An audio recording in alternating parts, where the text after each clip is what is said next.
Welcome to Burlap Teachers. Enjoy the video.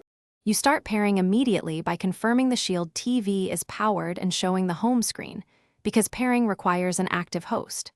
Next, install fresh AAA batteries and verify contacts.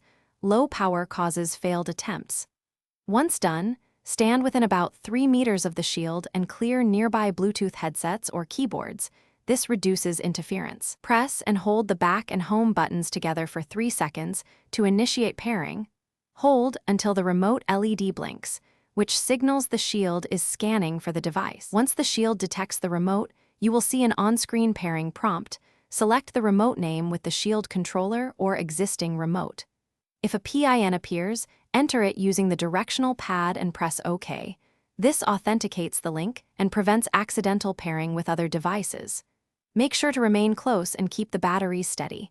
Pairing stability depends on signal strength. After selection, wait patiently. Pairing often completes in 10 to 30 seconds, while the Shield exchanges firmware and profile data with the remote. You finish by testing navigation, the voice assistant, and volume keys to confirm the remote is fully functional. Press several keys to ensure responsiveness. If pairing fails, make sure Shield Bluetooth is enabled, then repeat the back plus home hold for a longer 10 seconds to force repairing. This clears prior attempts.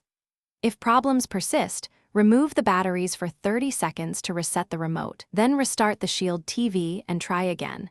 This power cycle resolves most interference or firmware hiccups.